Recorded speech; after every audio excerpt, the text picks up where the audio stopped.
My name's Steve and I love people who make things. You might need to take off your trousers, and we see... A number of times people have asked me to take off my trousers in a workshop hand. They sit at the heart of our communities, spreading wealth across the country. I look forward to Mondays. I love Mondays too. And I'm going to die here. I'm never going to retire. The isolation is great. No crowds apart from the tourists and sheep. And the occasional podcaster like me. Sorry about that. Yeah. These are uncertain economic times. Keep our manufacturers alive and we'll thrive. We all learn how to do everything here because there's so few of us left. It is becoming a little harder to get young kids out of college that want to get their hands dirty and learn some of these very traditional art forms. Join me as we compile a list of the greatest items made in the UK and hear stories from inside our factories. My father has a phrase, he said, you should plan like you're going to live forever and live like you're going to die tomorrow, which I think is a very good way of looking at it. We need you to live much longer than that, Martin.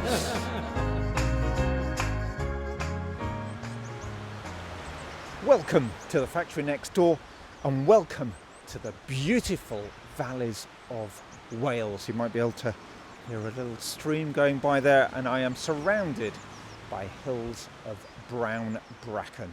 It is a stunning sight. We are in the town of New Tredegar, which is about 20 miles north of Cardiff.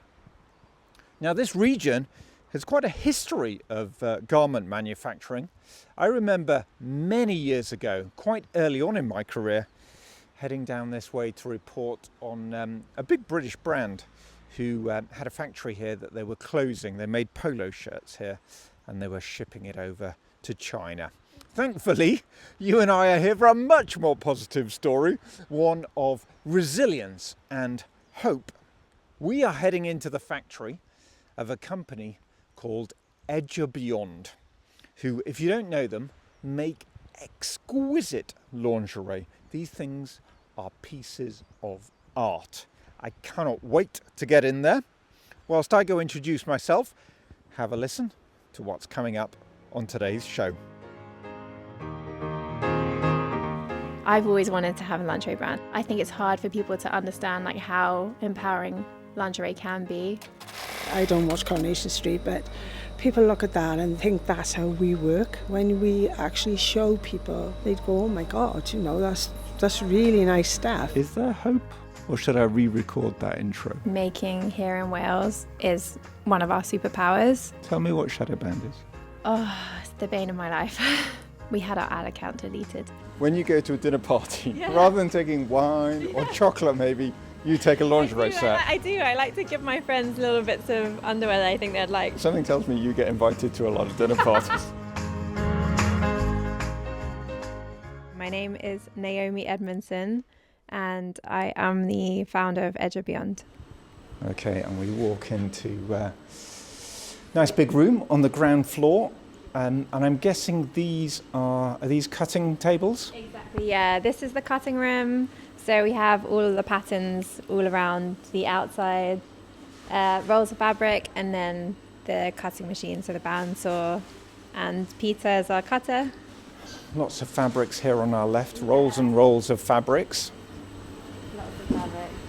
Lots more fabric hiding under here. Oh, yeah, loads of fabric. Actually, everywhere you look, there's fabrics. Okay, so I very much instantly recognise the kind of paper cardboard templates for cutting fabric. Yeah, so we have two senior product developers who create all of our patterns for us. They're super skilled. And then we send them over to the factory on email. Peter prints them out, cuts them out. So at the moment, this is actually our French maid set. This was a set. I was going to a Halloween party and I wanted to not bring wine. So I thought it would be funny to make a French maid set. And it was a set that we already had, but we added some trims on it to make it look like a little French maid set. And when we got it back in the office, all of us were like, this is actually really nice. So we put it on the website and it actually became one of our best sellers. So this is the French maid set being cut at the moment.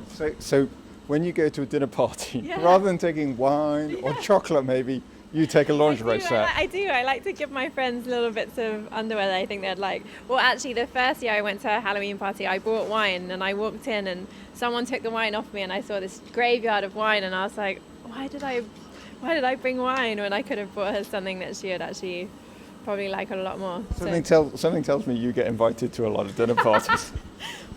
Can we have a quick chat with Peter? Yeah, Peter, can we definitely. chat? Just tell me a little bit about what you're doing. I'm cutting his brass at the moment, Cool. and after I cut lace. For me, it's easy and Peter's trained as a tailor. So Peter was a tailor. He's very passionate about what he does. He's ridiculously skilled. He's very neat. Yeah, we love Peter. make only focus for this because I wanna have fingers. Yeah. Yeah, you got to be careful around these machines. Got to be careful around these machines. Peter let me have a go with one before, which I think he was not very happy. He looked terrified the whole time. The hand one, not this one. I'm not allowed on this. Gosh, well, I started the company a long time ago. Back in 2013, I think I officially set up the company. I've always wanted to have a lingerie brand. Me and my mum used to look around the shops when I was quite young, and I always wanted the pretty bras, like the pink and blue bras and the kind of more interesting ones. And then as I grew up, me and my friends used to go to the shops together. In fact, me and my friends, the same friends, are still obsessed with the pretty underwear. Started kind of working on this business plan, thinking, oh my God, this should be the dream. I'd do this. I actually got the business plan template from the Prince's Trust website. Wrote this business plan, and I was like, oh, this could be quite good. Showed it to my dad. He was like, oh my gosh, you need to redo this. And I kept working on it till I got it to quite a strong point. My dad was very helpful with that. He is an entrepreneur himself, which I think kind of puts that into, he's kind of instilled that in his kids. And then on the other side, my mum's very into fashion, has always been great at designing, was always doodling little outfits when we were younger, which I like to copy, so then I start doodling outfits. I started the business after doing the business plan. I went to a trade show, found all the fabrics that I liked. That was actually quite tricky because no one wanted to give me sampling because they thought I was a student. So it was actually tricky just getting the fabrics in the first place, but got the fabrics in the end. Did the photo shoot, pictures looked wicked. Took it to a trade show in New York, so UKFT helped me with the money for that. They used to pay for 50% if you're a new brand, and managed to pick up orders from all these amazing places. Coco de Mer in the UK picked us up, Journal in the US, and lots of other boutiques. And yeah, that's how we started. I don't know if this is too dark to share on your podcast. With hindsight, looking back at things now that I'm not... how old was I when I started the business? I was 23 when I started the business. I am now 36. And after lots of therapy, I now also realise that I actually suffered sexual assaults growing up when I was younger. And a lot of this has been about I've always known that the brand was about female empowerment and wanting it to be very female gaze and not male gaze. But actually, what the whole thing is about is reclaiming the power of your own body, like as a female. Okay, I need to not get emotional. I haven't really shared that with many people. This is, again, one of the things that's quite tricky to get across to people I think it's hard for people to understand like how empowering lingerie can be when you haven't experienced that yourself. I think, but if you can get someone from from wearing their kind of tatty underwear that they haven't put much kind of effort into choosing to putting on a really beautiful piece of underwear, it does transform you. So friends that I've made through my kids' school have come to our shop when we do little pop-up shops, and they're women that have never worn nice underwear, and then they try on the underwear and you can see instantly they're like, wow, this is amazing. I look amazing. And now they all buy nice underwear for themselves. It doesn't need to be for me, but as long as they're wearing nice underwear, it is something that's really powerful. Can you see it in the way that they stand? 100%, yeah. even like in the shop when you see them try it on, and you see, again, this is another thing with our community, even just on Instagram, people love sharing, even if it's not on their page or publicly, they'll send me the pictures or they'll email me the pictures, and they'll be like, oh my gosh, this has made me feel this way, look at me here, I look amazing. And people love sharing how it's made them feel, which is I think the reason why I'm still doing what I'm doing. Okay, so where's next? Up to the sewing floor. So. Tell me about this building. So this building used to be a chapel, but we actually started in this building when we launched in 2014, when the factory was owned by AJM Sewing, and they were producing for Agent Vocateur and basically all the British brands that produced in the UK produced here. But then in 2017, they went bust. But we now rent the factory space from them. So it's the same factory. We managed to hire lots of the ladies who used to work at AJM Sewing, and that's how we kind of got going. Can I ask about the music? Oh, sorry, Jojo. That's okay. So we've come up to the first floor. Yeah. A kind of a classic machinist look to it. Exactly, yeah. Rows and rows of sewing machines. Yeah. There's 2, 4, 6, 8.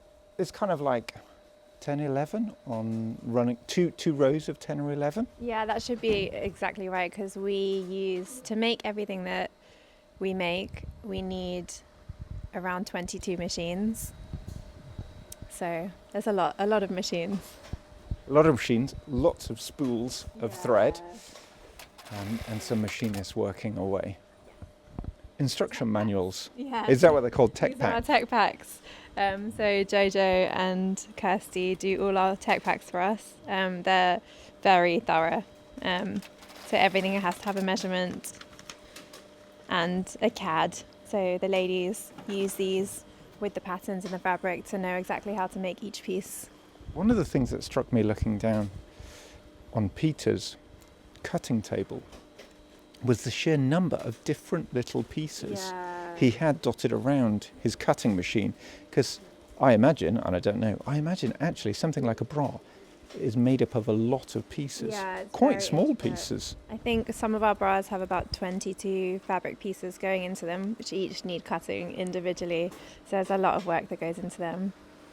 This is Tracy, our team leader, and Judith, our supervisor, and then Emma, Sue, and Cherie. Great stuff. Which of them has volunteered to have a little word with me? Ladies, who would like to have a word with Stephen? This is Stephen, everyone. Susan, no. It's a load of heads. Shaking, no, thank you, no thanks. Tracy? Tracy, well volunteered. Please ask Tracy what she's working on. Tracy, what are you working on? I'm working on cowboy chaps. Of course you are. Of course you are, Tracy. What else would you be working on other than cowboy chaps? Yes, with fringe. With the fringe. They look beautiful. How long have you worked here? This actual factory or in the business? Oh, give me both answers. I've been with Naomi 8 years, but I've actually, I've been 37 years sewing. Okay, I went straight from school. What's kept you in the business for 37 years? Well, a wage to pay my mortgage, really, if I'm honest. But that's you could get that from lots of other different jobs. Yeah, I think in the valleys anyway. Like years ago, my mother was in the lingerie. My aunties, cousins, it was sort of a thing that if you went into factory work, it was usually sewing around this area. And I think there was about 4 or 5 lingerie companies, different companies. I don't want to get dark because I like to keep light and happy, but just following some of the comments you've been making during our chat, I just wondered, do you think there's a future to this industry? I think there should be, if I'm honest, but I think a lot of things, every job I lost over the years, and I'm talking even at 17 I was made redundant from Gossards, things were going abroad. They pay them cheaper, it's cheaper to make, but really this is a dying trade because we can't get sewers now like we used to. but certainly the training isn't here like it was years ago. Does that make you sad? Yeah, because I think there's an industry to be had here, and whether it involves lingerie or any other garments, I think 10, 15 years from now, I don't think the industries will be here. Final question, and I think I know the answer to this question, but I'm going to ask it anyway, Judith. Are you proud of what you make here? Yes. I think we all enjoy showing people outside, especially in the valleys, because there's such a big brand name, and they go, oh, you make this kind of stuff, do you? I'm looking at, I don't watch Coronation Street, but people look at that and think that's how we work. But yeah, when we actually show people what we actually make, they'd go, oh my God, that's really nice stuff. And so yeah, like I'm making the cowgirl now. Can't wait to see that actually on, because I think it will look fabulous. Yeah. I'm sure it will. Judith, thank you so much for chatting to me. Tracy. Tracy, I'm so sorry. Tracy, it's so nice chatting to you. Do you know anyone called Judith? Judith's with it. Okay, John. Thank you very much, Tracy. Hi, I want to jump in here and give a shout out to our show's partner, a company that has a long history of helping manufacturers optimise their operations. AVEVA is a leader in industrial intelligence and was founded almost 50 years ago in Cambridge. Its software connects and empowers people to improve plant productivity, sustainability and business agility. And if you're interested in manufacturing, which I'm guessing you are if you're hanging out with me, AVEVA's got a newsletter. Please do sign up to it. Go to www.aveva.com/factory. I'll put the website in the show notes. My thanks to AVEVA for supporting our manufacturers and our show. When I started the brand, we started with a big size range because I knew it was needed. My little sister could never find her bra size, a pretty bra in her bra size. So we started producing her size from the get-go, which again I think helped us massively because most brands when they launch they start with a very small size range, but we started with this big size range and I was adamant we had to make a bra to fit my sister. But yeah, we do a big size range, and again most brands they will fit on their core sizes, so they'll fit on a 34B and then they'll grade and then they'll produce, or maybe they'll fit on one more size, but we fit on all the sizes to make sure that the fit is, or every other size to make sure that the fit is consistently good. That may mean that the 32B is constructed completely differently to the 34H, but we'll make it look just as aesthetically pleasing, but the construction obviously shouldn't be the same from if you're a 32A to a 32H. You've built a very strong brand. Thank you. How have you done that? I really think making here in Wales is one of our superpowers. I think being authentic and also if you look at, or especially when we first launched, the diversity in the industry. And when I say diversity, I mean diversity in size, but also diversity in what you're showing to the world. So your campaigns, so models.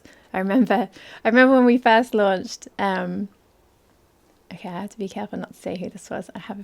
But when we launched, we were with a PR agency and I'd picked this beautiful model, beautiful black model with an afro, and they called me up and they're like, Naomi, just going to kill your brand. That's not your market. You need to change your model. And I was like, what? Oh my gosh. And I remember panicking, like, what is this? But I feel like obviously I didn't listen. We used that model. She's amazing. And we've done that the whole way through. Obviously we did not stay with that PR agency. We used them for a few months and realized that, as I said, you have to have people that align with your morals and values, and they did not align with us. But yeah, I think the diversity in our models and also our size range has been really great for us. Emma said yes. Oh, well done, Emma. Thank you very much. Emma likes to swear. It'll just fall out. That's okay. I'll edit all of the swearing out there, Emma. You'll be doing a lot of bleeping then, right? What are you doing, Emma? Counting bones at the moment. Stock taking.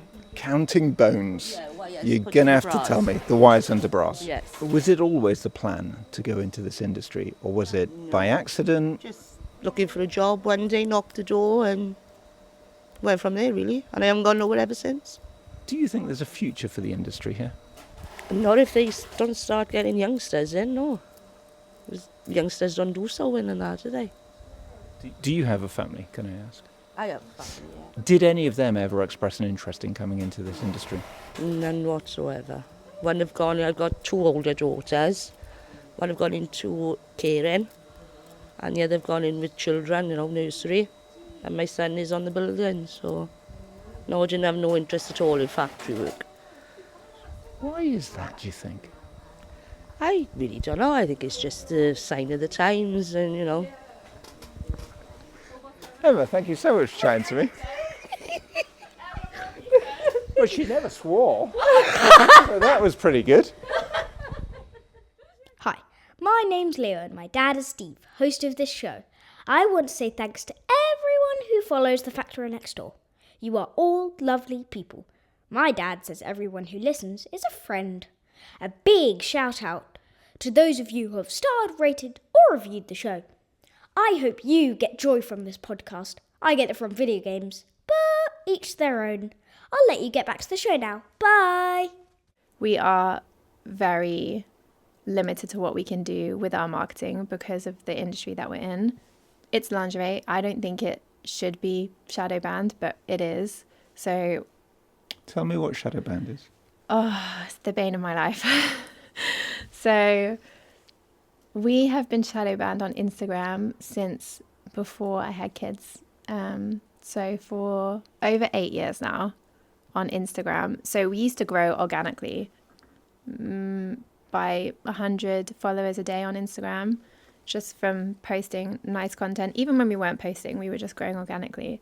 And then suddenly Instagram introduced their new rules, which we're adhering to their rules, but we still get shadow banned. They don't like the female body on social media. It's a sad time.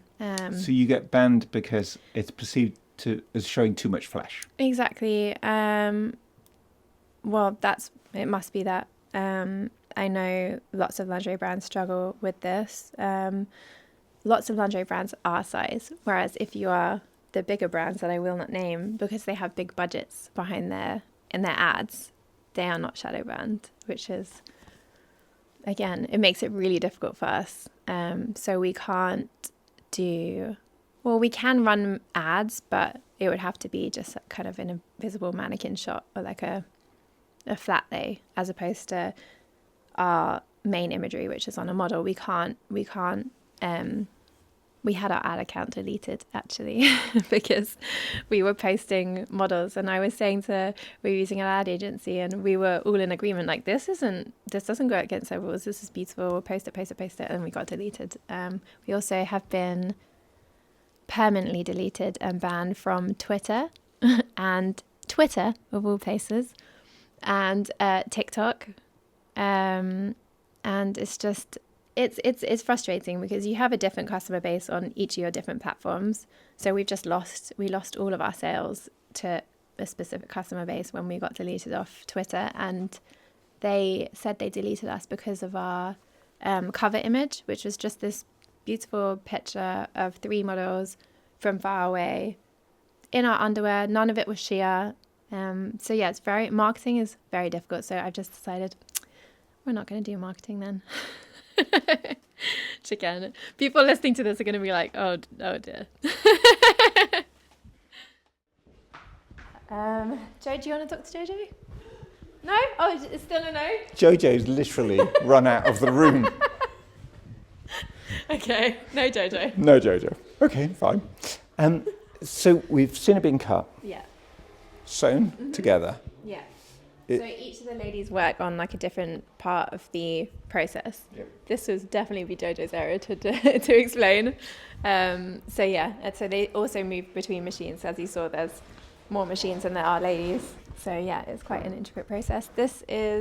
We have all our stock here, so we fulfill everything from here. So this is a quiet little kind of room with just, shelves and shelves of boxes. And everything's full of lingerie. All labelled up with things like, they're all names. Yes. Olivia, Sally. Yeah. Sally Brief, Tracy's Suspender. So Tracy's our team leader. Sally is my mum's best friend. Rosa is my niece. So everything's named after someone from family, a friend, or from within the company. And so the final question, and I should have asked actually, Tracy. I should have asked Tracy, which is of all of these pieces and styles that you make, and you've got here in the shelves, which one do you think is the most difficult to make? Oh, that's definitely a question for Tracy. Oh, actually, I know what's the trickiest to make, but I don't know if they'll remember this because this isn't like a current season thing, but it's actually Tracy. It's the Tracy range. Is made from leather and tulle and has some tassels. But the leather itself, I think, was quite tricky because they're so used to dealing with the lace and the tulle and the silks and everything that's super fine and delicate. Going back to the leather, which is a lot thicker, I think was tricky. Even for cutting. So we didn't realise this when we took all the wholesale orders for Tracy and then tried to stack it up to cut. Couldn't do it. So we had to cut each piece one by one, which was time consuming. We didn't factor that into the costing, but it's beautiful. It's a beautiful range. It's a very cool range. Okay, let's go. Should we just go ask Tracy if it's Tracy? I want to know if it's Tracy. I know. What else could be tricky? Maybe I'll forget for 1 second. Tracy. Can't stay away. Well, actually, it's a question for everyone. So, guys, out of everything we've ever made, what is the most tricky thing that everyone thinks we've made? Yeah, the most difficult thing to sew. I think, yeah. What did you say, Tracy? Yeah, my range. Yeah. That's right. I'm so That's happy. what Naomi said. Yeah. That's because leather sticks on the machines. She said Tracy's really difficult. Yes. Yeah. In my intro to this show, Yeah. which I recorded just before I came in, I was down by the lovely stream. Oh, no way. Oh, nice. Down in the town. And I said it's a story of resilience and hope. Yeah. I certainly have felt the extraordinary resilience. Yeah. Is there hope, or should I re-record that intro? No, I do have hope. I think I'm quite a positive person, so I hope it's not misplaced hope. But yeah, I do have faith in our customers.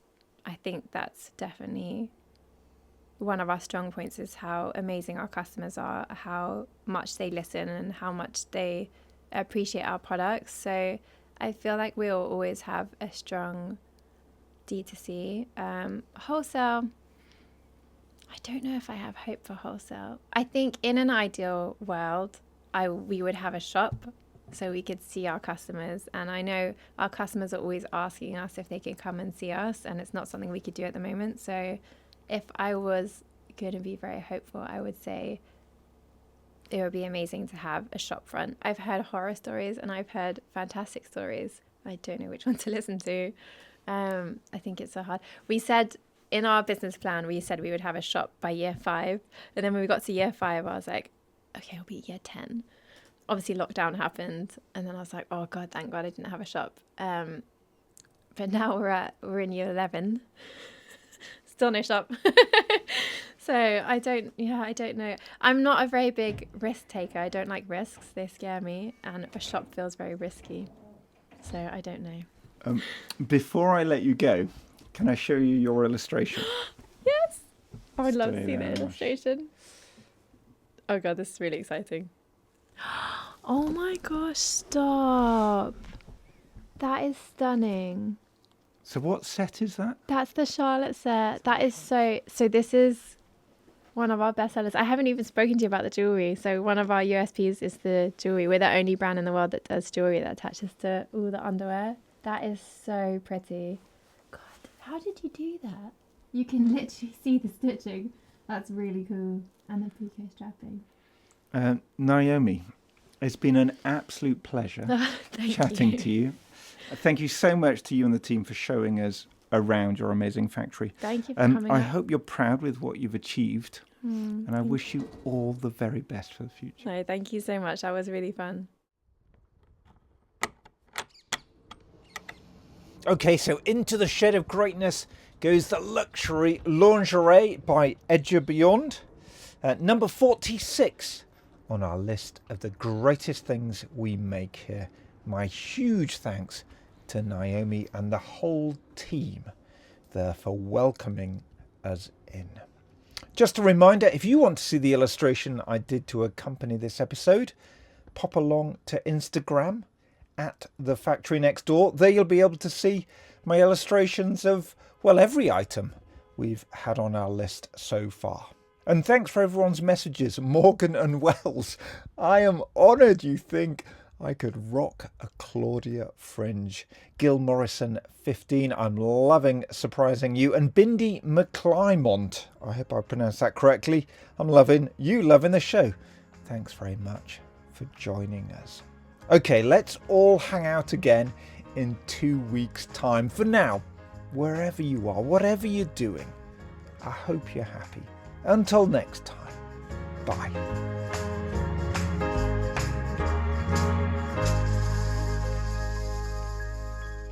A final shout out to our show's partner, AVEVA, a company that has a long history of helping manufacturers optimize their operations. It's a leader in industrial intelligence and was founded almost 50 years ago in Cambridge. Its software connects and empowers people to improve plant productivity, sustainability and business agility. If you're interested in manufacturing, which I'm guessing you are if you're hanging out with me, AVEVA's got a newsletter. Please do sign up to it. Go to www.aveva.com/factory. Just a reminder, I'll put the website in the show notes. My thanks to AVEVA for supporting our manufacturers and for supporting our show.